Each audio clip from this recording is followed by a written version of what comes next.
Você já percebeu que na vida algumas pessoas chegam para construir pontes, enquanto outras parecem apenas erguer muros? E se eu te disser que espiritualmente todos nós estamos aqui para aprender a atravessar essas pontes de amor? Que alegria estar aqui com você. Aqui vamos refletir sobre as pontes de amor. Essas conexões profundas que criamos ao longo da vida e das vidas, unindo corações através do afeto, da compreensão, da espiritualidade.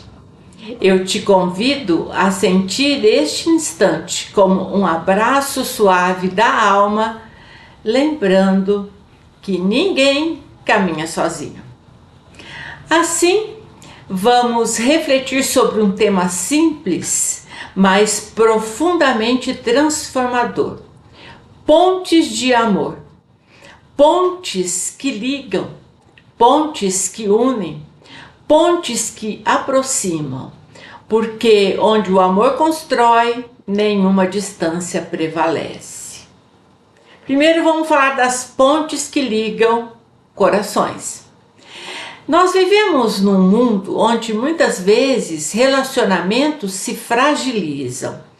Pequenos desentendimentos viram muros, orgulhos viram barreiras, mas Jesus nos ensinou que o caminho da verdadeira paz é sempre o amor.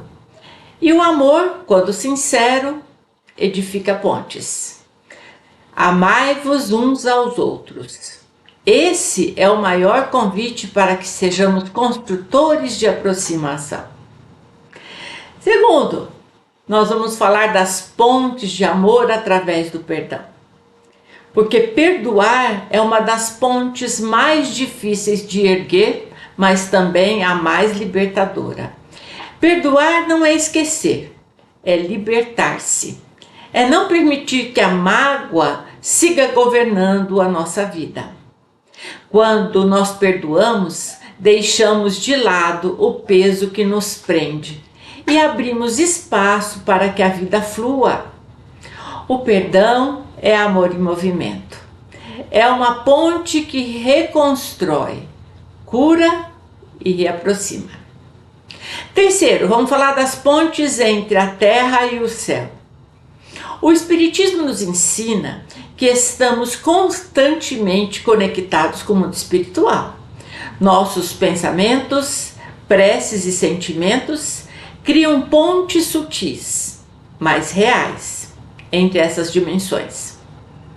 Quando oramos por alguém, quando desejamos o bem, quando fazemos o bem, estamos enviando vibrações que alcançam lugares que nem imaginamos. A oração é uma ponte luminosa que jamais se rompe. Quarto, vamos falar da caridade, que é a ponte de luz onde existe dor. Porque a caridade é o gesto que materializa o amor. Não é apenas doar coisas, mas doar tempo, escuta, abraço, compreensão. Ao praticá-la, nos tornamos instrumentos de Deus, levando alívio aos que sofrem. A caridade cria pontes que transformam, inclusive nessas transformações, transformando vida, a nossa também. Allan Kardec nos lembra que fora da caridade não há salvação. Não é uma obrigação, é um caminho de libertação. Quinto, pontes no luto, o amor que permanece.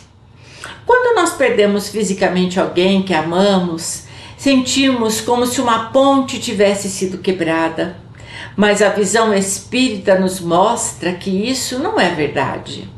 O amor continua, a vida continua, e o afeto que uniu dois espíritos não se desfaz com a morte do corpo.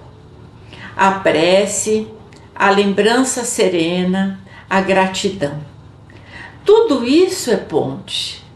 Ponte que consola, ponte que sustenta, ponte que conecta dois mundos. Sexto, vamos falar das pontes interiores, do medo ao amor. Porque muitas vezes as pontes que precisam ser construídas estão dentro de nós, entre a culpa e o perdão de si mesmo, entre o medo e a confiança, entre a queda e o recomeço.